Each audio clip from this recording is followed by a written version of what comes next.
Kita sekarang melanjutkan pelajaran kita tentang signifikansi nama Allah yang dengannya ia menyatakan dirinya kepada Musa dan menyebutkan nama ini, nama yang harus diingat untuk semua generasi, nama Yahweh yang diterjemahkan berarti Aku adalah Aku. Nah, di era kita hidup kita melihat bahwa iman Kristen terus-menerus mengalami serangan di dunia sekuler dan tembakan kritik-kritik itu terutama diarahkan pada satu target.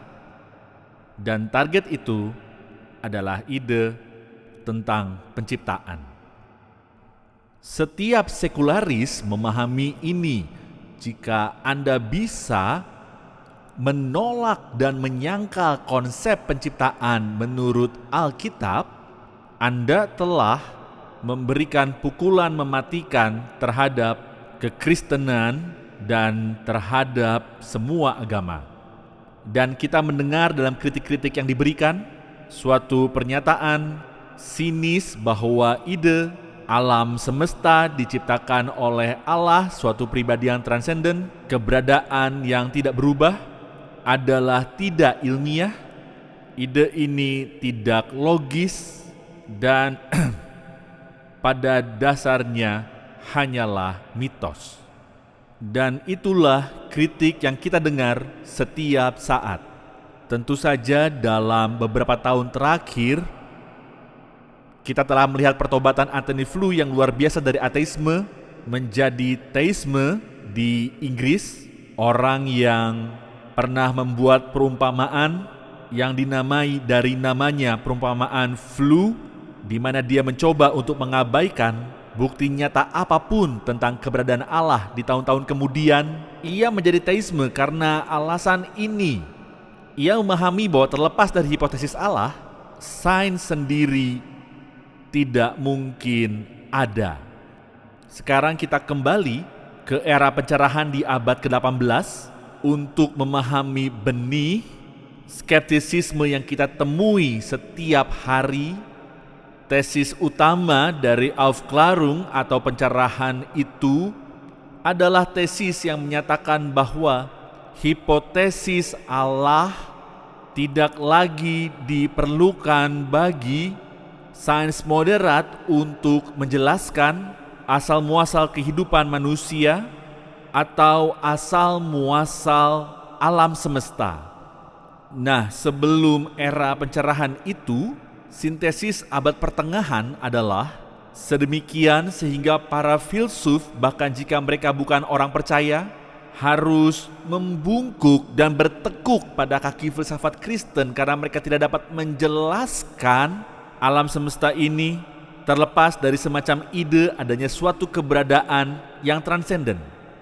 Kemudian dengan datangnya era pencerahan itu, semua ini runtuh karena sekarang para sarjana datang dan berkata, kami bisa menjelaskan alam semesta, kami dapat menjelaskan asal mula kehidupan tanpa mengacu kepada semacam ilahi yang transenden. Dan beberapa dari mereka di antara ensiklopedia Prancis secara terbuka menyatakan diri mereka sebagai musuh-musuh pribadi dari Allah. Dan mereka berkata, kami sekarang tahu bagaimana alam semesta terjadi dan bagaimana kehidupan dimulai. Itu terjadi melalui apa yang mereka sebut generasi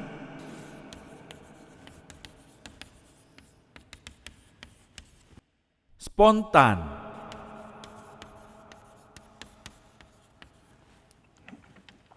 Mereka akan melihat pada genangan lumpur, tidak ada katak dalam genangan lumpur, dan tiba-tiba mereka akan melihat berudu-berudu berenang-renang dalam genangan lumpur. Mereka akan berkata, walah, dari mana asalnya? Mereka tidak berpikir tentang burung yang terbang di atas dan menjatuhkan telur-telur ke dalam air. Tetapi yang terjadi adalah bahwa benda-benda ini hanya menjadi ada melalui kekuatannya sendiri. Yaitu benda-benda ini menciptakan diri sendiri. Itulah ide dari generasi spontan. Sekarang izinkan aku mundur sebentar dan mengatakan ini. Jika sesuatu ada sekarang ini, hanya ada 3 kemungkinan penjelasan umum untuk sesuatu yang ada daripada tidak ada. Entah yang ada itu kekal atau menciptakan diri sendiri atau diciptakan oleh sesuatu yang kekal. Sekarang perhatikan dalam ketiga pilihan itu, dan aku tidak punya waktu untuk membahas setiap subset dari ketiganya, tetapi aku dapat memberitahukan ini kepada Anda dalam segala kasus terangan. Aku memberikan presentasi ini di Yale beberapa tahun lalu dengan kesempatan para filsuf di sana dapat berinteraksi. Sebagian besar waktu mereka hanya diam saja. Mereka harus setuju bahwa jawabannya pasti salah satu dari ketiganya. Aku berkata, Anda menyadari bahwa 2 dari 3 pilihan itu melibatkan sesuatu yang kekal.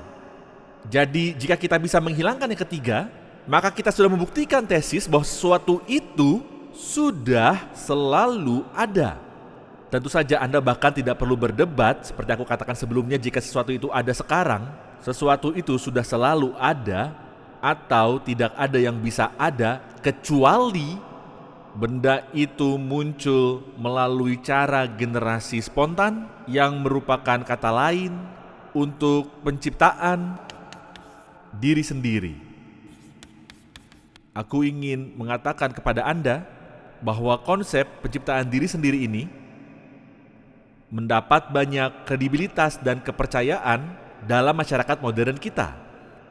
Tetapi pemeriksaan yang cermat selama 5 menit terhadap konsep tersebut akan mengungkapkan kepada makhluk berperasaan manapun bahwa ide itu sendiri adalah kemustahilan secara logika dan sebuah ketidakmungkinan secara logika. Mengapa demikian? Nah, agar sesuatu bisa menciptakan dirinya sendiri, sederhananya, sesuatu itu harus ada sebelum dirinya ada. Izinkan aku mengatakannya lagi, agar sesuatu bisa menciptakan dirinya sendiri, ia harus ada. Sebelum dirinya ada, ia harus ada dan tidak ada pada waktu yang sama dan dalam relasi yang sama, yang melanggar prinsip paling mendasar dari kebenaran dan dari sains, prinsip formal dari hukum non-kontradiksi. Namun demikian, kita terus menemukan paham ini berulang kali dinyatakan seperti ini oleh para sarjana dan ilmuwan yang sebenarnya bereputasi baik. Ketika teleskop Hubble dikirim ke luar angkasa untuk memberi kita informasi tentang alam semesta yang terus berkembang, salah satu astrofisikawan paling terkenal di Amerika sedang diwawancarai di radio pada hari itu. Aku sedang mengemudi mobil di jalan dan orang itu hampir membuat aku tabrakan karena dia berkata 15 hingga 17 miliar tahun yang lalu alam semesta itu meledak menjadi ada. Itu sesuatu yang besar. Nah, apakah itu sebelum meledak menjadi ada? Satu-satunya pilihan adalah ketidakberadaan. Tidak ada sesuatu yang tidak ada yang boom, meledak menjadi sesuatu, dan prinsip ilmiah yang paling mendasar telah dilanggar ex nihilo nihil fit. Dari ketiadaan, tiada yang muncul. Dan setiap kali seorang astrofisikawan yang sebenarnya terkemuka menyatakan bahwa Anda mendapatkan sesuatu dari ketiadaan pada saat itu, dia berhenti menjadi astrofisikawan yang bereputasi baik. Aku telah mereferensikan di masa lalu sebuah esai yang aku baca dari fisikawan pemenang hadiah Nobel dari pesisir barat Amerika, yang menulis esai ini mengatakan waktunya telah tiba di mana kita harus membuang konsep generasi spontan sebagai tidak logis dan tidak ilmiah. Nah, aku harus mengatakan kepada Anda teman-teman terkasih, aku pikir waktu pertama kalinya perkataan itu diucapkan adalah di abad ke-18. Tapi bagaimanapun, pemenang Nobel ini berkata kita tidak bisa lagi berbicara secara ilmiah tentang generasi spontan. Sekarang kita harus berbicara dalam konteks generasi spontan yang perlahan-lahan. Nah, aku tidak mengada-ngada, aku berjanji pada Anda. Aku membacanya dan berkata, generasi spontan yang perlahan-lahan. Nah, itu sesuatu yang bagus. Sekarang kita tidak bisa mendapatkan sesuatu dari ketiadaan dengan cepat. Kita harus bersabar dan menunggu cukup lama supaya sesuatu dari ketiadaan dapat memberikan kita sesuatu. Betapa ekstrim hal-hal yang dilakukan orang untuk menyingkirkan hipotesis tentang Allah. Aku pikir salah satu filsuf paling pintar di abad ke-20, dan aku pernah menyebutkannya sekali dalam seri ini, adalah Jean-Paul Sartre, filsuf esensial Prancis, dalam karyanya yang sangat besar tentang keberadaan dan ketiadaan. Dalam karya itu ia berpendapat bahwa jika Allah ada, maka moralitas tidak mungkin ada. Karena agar moralitas menjadi signifikan, orang tidak hanya harus bebas, tetapi harus otonom. Dan jika Allah ada, kita tidak bisa otonom. Jadi karena kita tidak bisa otonom, kita tidak bisa benar-benar bermoral. Jadi keberadaan moralitas membuat hipotesis tentang Allah menjadi tidak mungkin. Seorang filsuf Belanda bernama Leypen membalas argumen dari Jean-Paul Sartre itu dan berkata, bukan keberadaan Allah yang membuat moralitas tidak mungkin.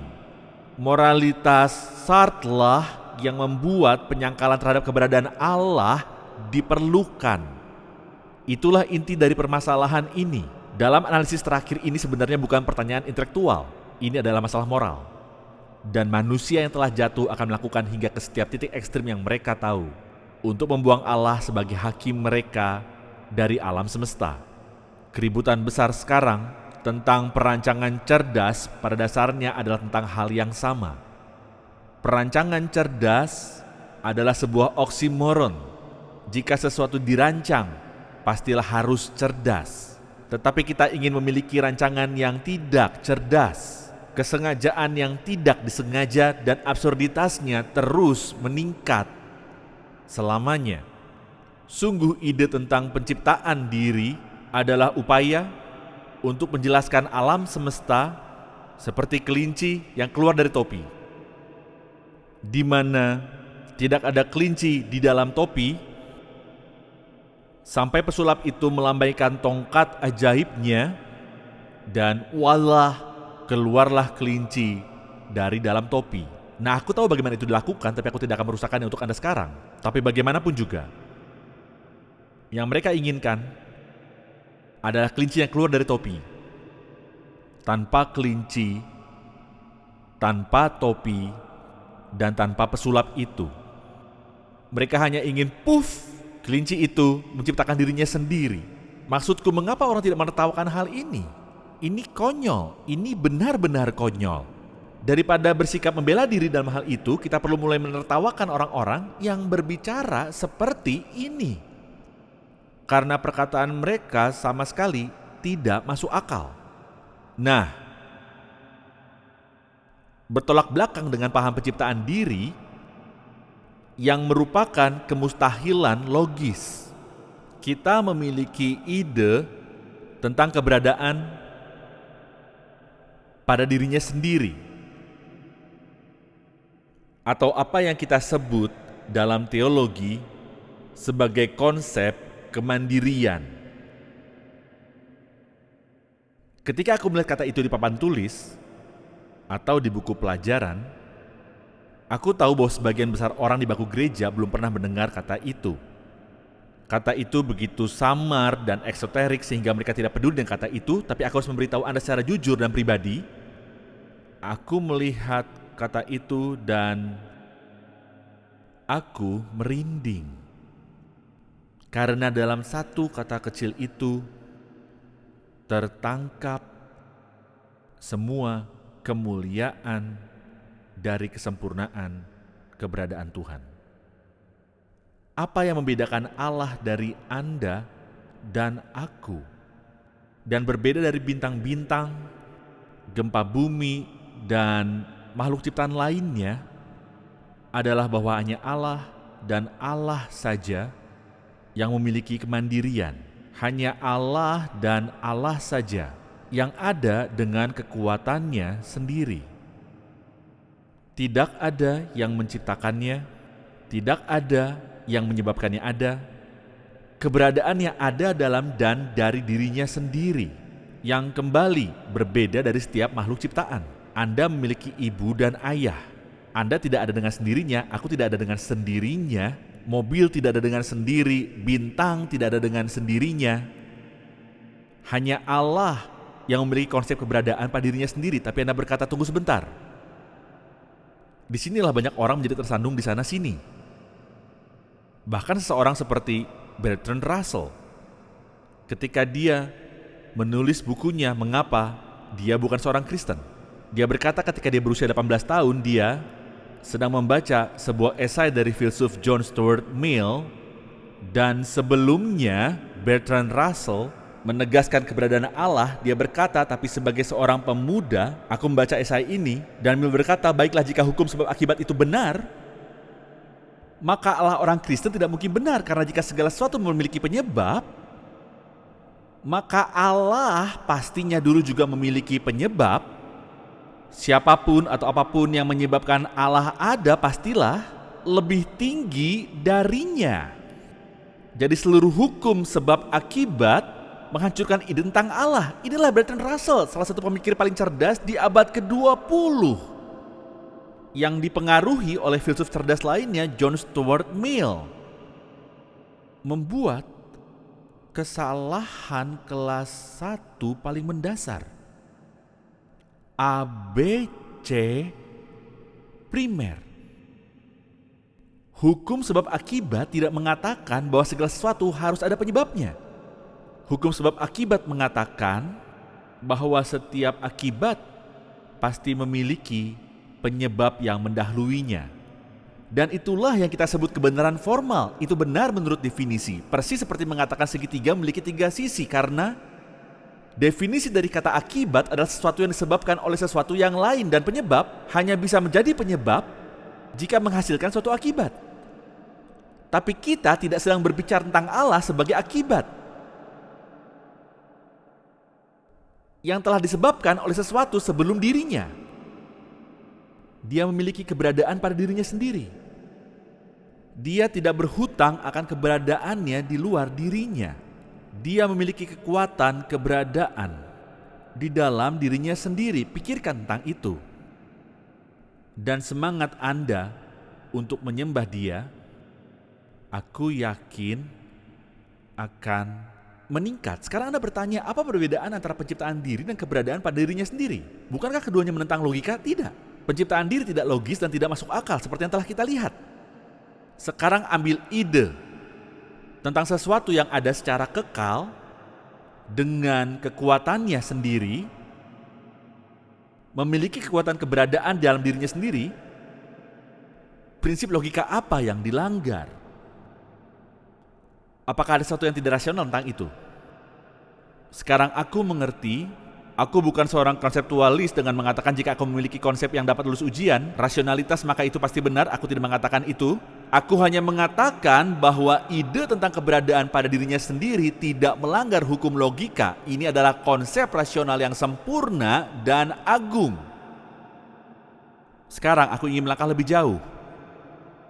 Tidak hanya ide tentang keberadaan pada dirinya sendiri adalah sesuatu yang mungkin, tetapi aku pikir Thomas Aquinas telah mengerti dengan benar berabad-abad yang lalu.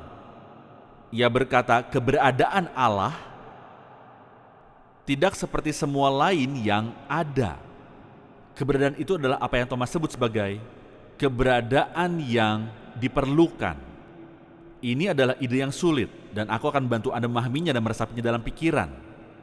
Apa yang dimaksud Aquinas dengan keberadaan yang diperlukan adalah 2 hal. 1, keberadaan yang diperlukan adalah keberadaan yang tidak bisa tidak ada.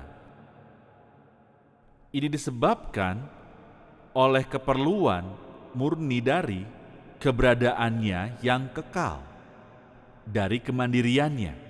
Keberadaan pada dirinya sendiri adalah semacam keberadaan yang bukan hipotesa, atau sekali lagi bergantung pada beberapa konsep lainnya, tetapi keberadaannya diperlukan. Keberadaannya tidak bisa tidak ada.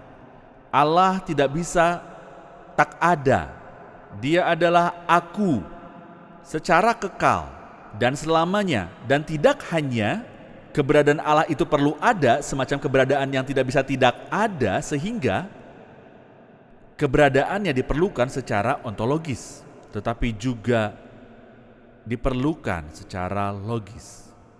Kembali kepada apa yang telah aku katakan selama ini, bahwa jika ada sesuatu sekarang, sesuatu di suatu tempat, entah bagaimana, pasti memiliki kemandirian. Ia pasti memiliki kekuatan keberadaan di dalam dirinya sendiri yang tidak didapatkan dari sesuatu di luar dirinya. Keberadaan ini adalah keberadaan yang supreme. Ini adalah keberadaan yang transenden. Biarkan aku membahas dengan sangat cepat kata terakhir ini, transendensi. Ketika kita berbicara tentang transendensi Allah, ketika kita berbicara tentang cara di mana Allah lebih besar dan lebih superior dari apapun di dunia ciptaan yang terbatas itu, Dia di atas dan melampaui itu. Bahkan para filsuf yang bergumul dengan hal-hal yang aku katakan malam ini, mereka akan setuju bahwa ya, di suatu tempat entah bagaimana sesuatu pasti memiliki kekuatan keberadaan atau tidak bisa ada sesuatu. Sesuatu harus ada secara kekal, dan jika sesuatu itu kekal karena ia tidak bisa berhenti ada. Dan mereka berkata, tapi mengapa? Dengan semua hal ini dalam alam semesta yang diciptakan dan mengalami perubahan dan mutasi, mengapa tidak bisa ada pusat yang berdenyut dalam alam semesta yang merupakan asal dari segala sesuatu? Mengapa kita harus mengatakan bahwa kita membutuhkan keberadaan yang transenden? Disinilah aku ingin Anda berpikir dengan hati-hati. Saat kita menggunakan kata transenden dalam kaitan dengan Allah, kita tidak sedang berbicara tentang geografi. Kita tidak sedang berbicara tentang di mana Allah tinggal. Ketika orang menyadari bahwa harus ada semacam keberadaan pada dirinya sendiri yang kekal, tetapi mereka tidak ingin keberadaan itu transenden, tidakkah Anda menyadari jika itu adalah keberadaan pada dirinya sendiri, jika itu kekal, dan jika itu adalah keberadaan murni, itu menurut definisi adalah transenden. Itu adalah tatanan keberadaan yang lebih tinggi. Bukan bahwa ia hidup di bagian alam semesta yang lebih tinggi. Nah, aku tidak peduli apakah itu di California atau di sebelah timur matahari dan sebelah barat bulan. Jika Anda memiliki sesuatu yang ada pada dirinya sendiri kekal, memiliki kekuatan keberadaan di dalam dirinya sendiri, maka dengan definisi itu sendiri, itu melampaui segala sesuatu yang lain di alam semesta. Itulah yang Allah sebut dirinya Aku.